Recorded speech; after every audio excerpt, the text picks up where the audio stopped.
Hello दोस्तों, स्वागत है आप लोग के अपने यूट्यूब चैनल स्टडी पॉइंट 11 में। दोस्तों आज की इस क्लास में बात करेंगे हम लोग एसएससी एमटीएस एग्जाम 2023 जो कि आपका अप्रैल में दोस्तों पेपर इसका लिया जाएगा। तो अगर अप्रैल में पेपर लिया जाता है तो इसकी तैयारी को दोस्तों बेस्ट बनाने के लिए हम लोग देख रहे हैं एसएससी एमटीएस 2022 का जो कि लेटेस्ट एग्जाम हुआ है दोस्तों एमटीएस का। कुल उसका 48 शिफ्ट में पेपर लिया गया था, जिसका आज हम लोग देखने वाले हैं चौथा वीडियो। ठीक है, और दोस्तों अगर डेट की बात करें तो 6 जुलाई 2022 के पहले शिफ्ट का पेपर हम लोग देखने वाले हैं। ठीक, इससे पहले दोस्तों 5 जुलाई के फर्स्ट शिफ्ट, सेकंड शिफ्ट और थर्ड शिफ्ट यानी तीनों शिफ्ट के प्रश्न देख चुके हैं। क्या क्या प्रश्न आपसे पूछे गए थे जीके सेक्शन से। ठीक है, जैसा कि आपको पता है दोस्तों कि इस बार जीके का महत्व काफ़ी ज़्यादा बढ़ गया है, साथ में इंग्लिश का भी। ठीक है, आपका मेरिट लिस्ट तैयार किया जाएगा दोस्तों। कट ऑफ जो बनेगा वो बनेगा आपका जीके और इंग्लिश के ऊपर। ठीक है, तो इन दो सेक्शन पर खास ध्यान देना है आपको। ठीक है, हालांकि रीजनिंग और मैथ को भी पढ़ते रहना है। ठीक है, चलिए दोस्तों शुरुआत करते हैं 6 जुलाई 2022 के पूछे गए पहले शिफ्ट के पहले प्रश्न से। उससे पहले आप लोग थोड़ा चैनल को सब्सक्राइब कर लीजिए, बेल आइकन को भी दबा लीजिएगा। ठीक है, और वीडियो को थोड़ा अपने दोस्तों को भी शेयर कर दीजिए। चलिए देखते हैं पहला प्रश्न क्या पूछा गया है। पहला सवाल पूछा गया है, जनसंख्या में प्रति 1000 पुरुषों पर महिलाओं की संख्या को क्या कहा जाता है। तो दोस्तों लिंग अनुपात इसका सही उत्तर हो जाएगा कि जनसंख्या में प्रति 1000 पुरुषों पर महिलाओं की संख्या को लिंग अनुपात कहते हैं। देखिए दोस्तों, जनसंख्या और लिंग अनुपात से दो प्रश्न पूछे जाते हैं बार बार। देखिए, अगर पूछता है कि सर्वाधिक लिंगानुपात वाला राज्य कौन है, तो आप बताइएगा केरल हो जाएगा सर्वाधिक लिंगानुपात वाला राज्य। कितना है दोस्तों, तो 1084 यानी 1000 पुरुष पर 1084 महिलाएं हैं। अगर बात करें सबसे कम लिंगानुपात वाला राज्य तो वो हो जाएगा हरियाणा हो जाएगा। ठीक है, इसका अगर लिंगानुपात की बात करें दोस्तों तो 1000 पुरुषों पर 879 इतनी महिलाएं हैं, आप लोग ध्यान रखिएगा। ठीक है, तो इसका प्रश्न का सही उत्तर हो जाएगा कि जनसंख्या में प्रति 1000 पुरुषों पर महिलाओं की संख्या को लिंग अनुपात कहा जाता है, याद रखिएगा। ठीक है, अगला देखते हैं। अगला सवाल पूछा गया है कि फीफा विश्व कप 2022 की मेजबानी कौन सा देश करेगा। तो दोस्तों अभी हाल ही में यह फीफा समाप्त हुआ है, तो कतर में इसका आयोजन किया गया था। ठीक है, अब आपको याद रखना है दोस्तों, अगर ये फीफा गेम खत्म हो गया है, खेला गया है, तो दोस्तों याद रखना है विजेता विजेता रहा है अर्जेंटीना रहा है दोस्तों। ठीक है, और उप विजेता की बात करें तो फ्रांस रहा। इन दोनों के बीच में दोस्तों फाइनल का मुकाबला हुआ कतर में, याद रखेंगे। ठीक है, और दोस्तों अगर 2026 का पूछ ले कि इसका आयोजन कहाँ किया जाएगा, तो ध्यान रखिएगा अमेरिका यानी यूएसए, साथ ही दोस्तों कनाडा और मैक्सिको, ये सारे नाम आपको ध्यान रखना है। यहाँ होगा आपका फीफा 2026 का आयोजन। ठीक, अगला देखते हैं। अगला सवाल पूछा गया है कि भारत कि किस राज्य में नटांजलि उत्सव मनाया जाता है। तो उत्सव से लगातार एमटीएस सवाल पूछेगा। एमटीएस क्या एसएससी की अगर आप एग्जाम देते हैं तो आपको पता होगा उत्सव से कितने सवाल पूछे जाते हैं। ठीक है, तो दोस्तों तमिलनाडु इसका सही उत्तर हो जाएगा। ठीक है, नटांजलि उत्सव कहाँ मनाया जाता है, तमिलनाडु में मनाया जाता है, याद रखेंगे। ठीक है, अगर बात करें दोस्तों उत्सव का, तो देखिए राजस्थान राजस्थान में कौन सा उत्सव मनाया जाता है, तो पुष्कर मेला मनाया जाता है, जो बार बार पेपर में पूछा जाता है। डेजर्ट फेस्टिवल भी मनाया जाता है क्योंकि वहाँ रेगिस्तान है, तो याद रखेंगे डेजर्ट फेस्टिवल कहाँ मनाया जाता है, तो राजस्थान में मनाया जाता है। गोवा की बात करें तो साओ जाओ महोत्सव, जो कि इस बार जीडी के पेपर में भी पूछा गया है। ठीक है, और सिग्मो महोत्सव, ये भी आपको ध्यान में रखना है कि गोवा में मनाया जाता है। ठीक है, आइए देखते हैं अब अगले सवाल को। अगला सवाल आपसे पूछा है सवाल नंबर 4 कि छोटे राज्यों के कुछ अपवादों के अतिरिक्त राज्य विधानसभा में सदस्यों की संख्या कितनी होती है।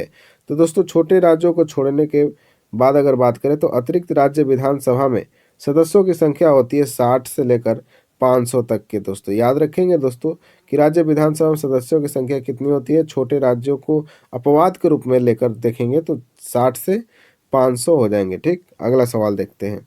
सवाल नंबर 5 सवाल है कि अप्रैल 2022 तक उपलब्ध जानकारी के अनुसार भारत के पड़ोसी देश भूटान की राजधानी कौन सा राज्य शहर है। ठीक है, तो शहर बताना दोस्तों कि भूटान का राजधानी 2022 तक कहाँ है। तो दोस्तों इसका सही उत्तर होगा थिम्पू। आप लोगों को पता होगा कि एसएससी पड़ोसी देश से ज़्यादा सवाल पूछता है। ठीक है, जैसे नेपाल हुआ, श्रीलंका हुआ, भूटान हुआ, बांग्लादेश हुआ, पाकिस्तान हुआ, तो यहाँ से सवाल लगातार एसएससी पूछता है। ध्यान रखिएगा दोस्तों, जब भी आप एसएससी का नौकरी का तैयारी कर रहे हैं तो आपको पड़ोसी देशों के बारे में अच्छी खासी जानकारी होनी चाहिए, ठीक है। यहाँ से जरूर सवाल पूछे जाते हैं, जैसे भूटान से पूछ लिया गया तो इसका राजधानी हो जाएगा थिम्पू, याद रखिएगा, ठीक।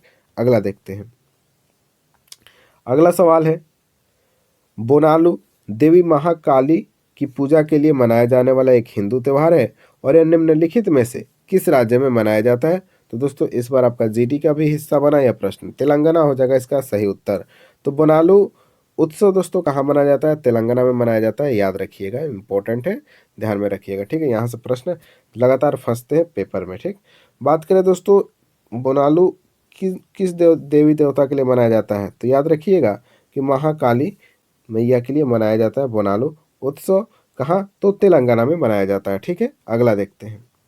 अगला सवाल है आपके सामने, पूछा गया कि किस प्रकार की महापाषाण संरचना कब्र या स्मारक में कब्र के चारों ओर पत्थर के टुकड़ों को गोलाकार आकृति में स्थापित किया जाता था। तो इसका सही उत्तर होगा दोस्तों संगोरा वृत्त। तो दोस्तों संगोरा वृत्त प्रकार की महापाषाण संरचना में कब्र के चारों ओर पत्थर के टुकड़ों को गोलाकार आकृति में स्थापित किया जाता था, संगोरा वृत्त, याद रखेंगे, इंपॉर्टेंट है, ठीक है। अगला सवाल देखते हैं। अगला सवाल 8 नंबर है दोस्तों। सवाल पूछा गया है कि मानव शरीर में निम्नलिखित में से कौन सी ग्रंथि या अंग पित्त रस स्रावित करती है। तो दोस्तों यकृत हो जाएगा इसका सही उत्तर। तो मानव शरीर में दोस्तों यकृत जो है पित्त रस स्रावित करता है, याद रखेंगे, ठीक है। पित्त रस कौन स्रावित करता है, कहाँ से पित्त रस निकलता है, तो यकृत से निकलता है, याद रखिएगा, ठीक है। अगला देखते हैं। अगला सवाल आपसे पूछा गया है कि भारत में इनमें से किस संस्था द्वारा 1 रुपये के करेंसी नोट और सिक्के निर्गत किए जाते हैं। तो दोस्तों वित्त मंत्रालय होगा, आप लोग बचपन से पढ़ते आ रहे हैं कि 1 रुपये का नोट और सिक्का वित्त मंत्रालय के द्वारा जारी किया जाता है, याद रखेंगे, ठीक है। बाकी जो है वो आरबीआई के द्वारा होता है, लेकिन 1 रुपये का नोट और सिक्का कौन जारी करता है, वित्त मंत्रालय जारी करता है, याद रखिएगा, ठीक है। अगला देखते हैं। सवाल नंबर 10 है, भारतीय संविधान में मौलिक अधिकारों के विचार को खालिस्तान के संविधान से लिया गया है। यानी दोस्तों आपको बताना है कि जो मौलिक अधिकार है दोस्तों यह किस देश के संविधान से लिया गया है। तो याद रखेंगे संयुक्त राज्य अमेरिका के द्वारा वहाँ के संविधान से मौलिक अधिकार को लिया गया है। मोस्ट इंपॉर्टेंट है दोस्तों, याद रखेंगे, ध्यान में रखेंगे, ठीक है। बात करें दोस्तों ब्रिटेन से क्या लिया गया है। आप लोग को पता है कि बहुत सारे देशों से हमारा संविधान में कुछ ना कुछ लिया गया है। तो ब्रिटेन से क्या क्या लिया गया है, जैसे कि संसदीय शासन प्रणाली लिया गया है, नागरिकता लिया गया है, याद रखेंगे, ठीक है। और मंत्रिमंडल भी याद रखिएगा, आजकल यह प्रश्न पूछा जा रहा है कि मंत्रिमंडल किस देश के संविधान से लिया गया है, तो ब्रिटेन के संविधान से लिया गया है मंत्रिमंडल। ऑस्ट्रेलिया की बात करें दोस्तों तो हो जाएगा प्रस्तावना की भाषा, केंद्र और राज्य के बीच शक्तियों का विभाजन कहाँ से लिया गया है, तो ऑस्ट्रेलिया से लिया गया है। आयरलैंड से तो याद ही होगा आप लोग को, नीति निर्देशक सिद्धांत लिया गया है, ठीक है, कहाँ से, तो आयरलैंड से। अगला देखते हैं दोस्तों, ऐसे जहां हमको डिस्कशन का जरूरत है हम जरूर आपके साथ डिस्कशन करेंगे प्रश्न का, ठीक है। तो सत्रिया किस भारतीय राज्य का शास्त्रीय नृत्य है दोस्तों, ये बताना है। तो देखिए शास्त्रीय नृत्य से लगातार सवाल पूछे जाएंगे, ठीक है। तो असम हो जाएगा इसका सही उत्तर। सत्रिया जो है असम राज्य का शास्त्रीय नृत्य है, याद रखिएगा।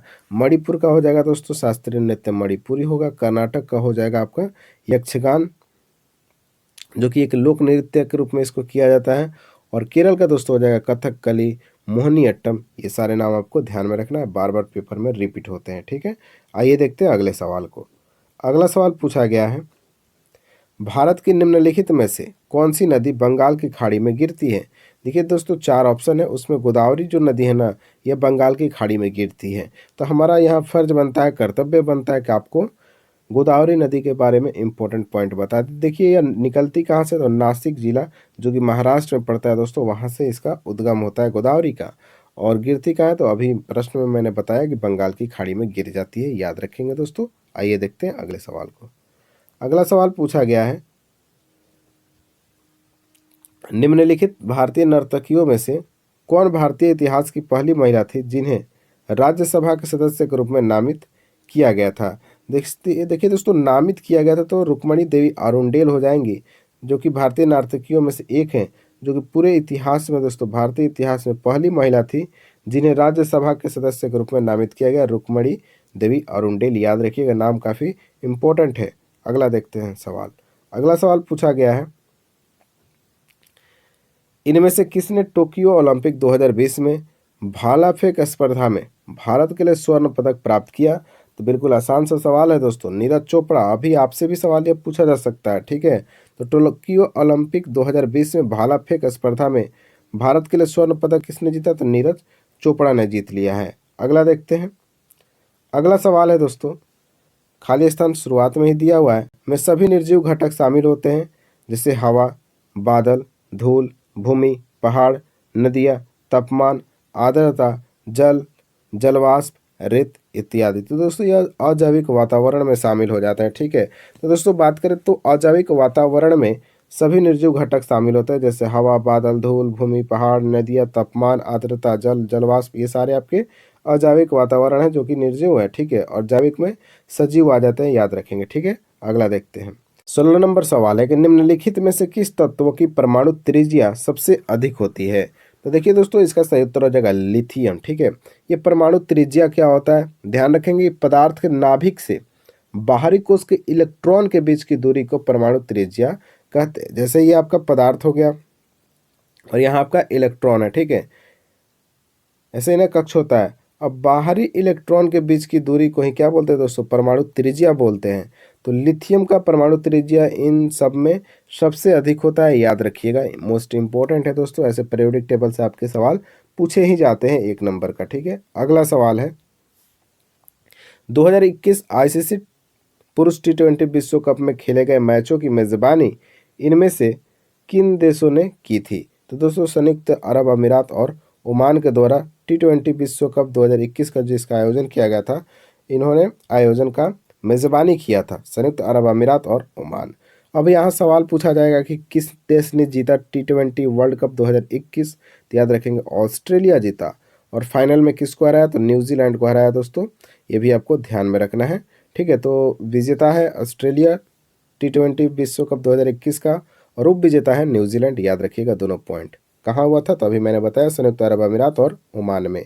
आइए देखते हैं अगला सवाल। दोस्तों आपको पता होना चाहिए कि 2023 का जो वर्ल्ड कप होने वाला है वो कहाँ होगा? भारत में होगा, और वो 50 ओवर का वर्ल्ड कप होता है दोस्तों, वनडे वर्ल्ड कप इसको बोलते हैं, जो कि भारत में इसका आयोजन किया जाएगा 2023 का।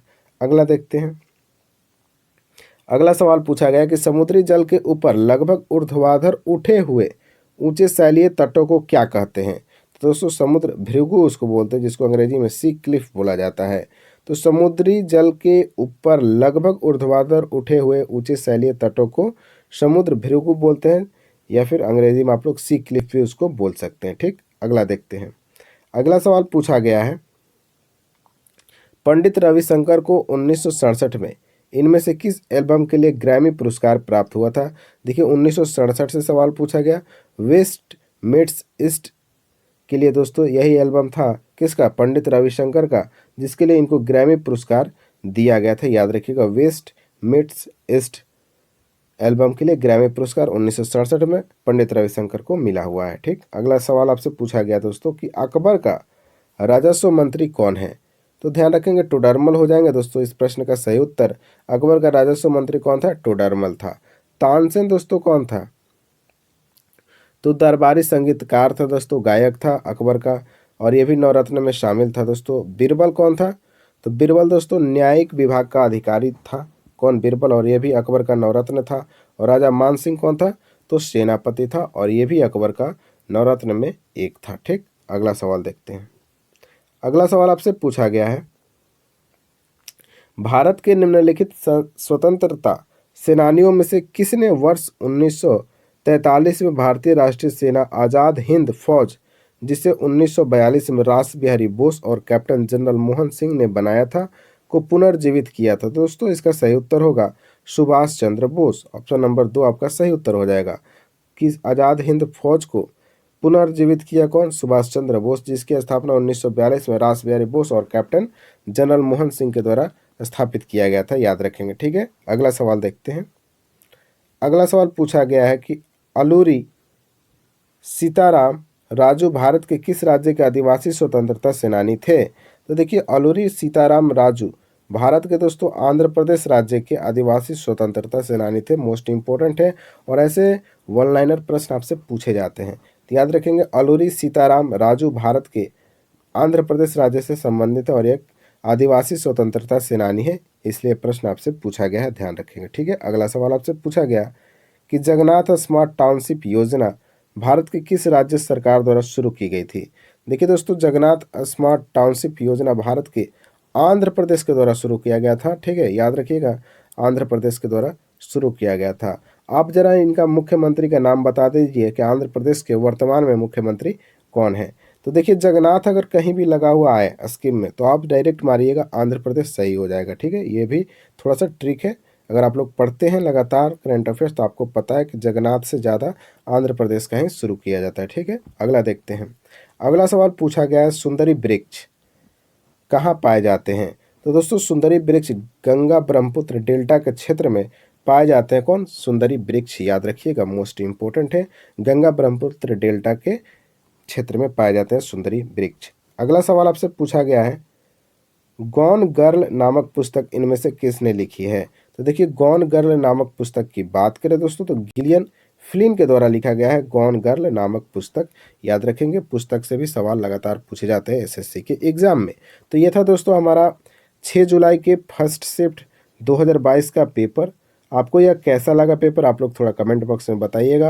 और आपको यह सीरीज कैसी लग रही है, हेल्पफुल है तो कमेंट में ज़रूर बता दीजिएगा। ठीक है, वीडियो को शेयर कीजिए अपने दोस्तों के बीच स्टडी ग्रुप में, ठीक, क्योंकि आप ही शेयर कर सकते हैं और कोई शेयर करेगा नहीं।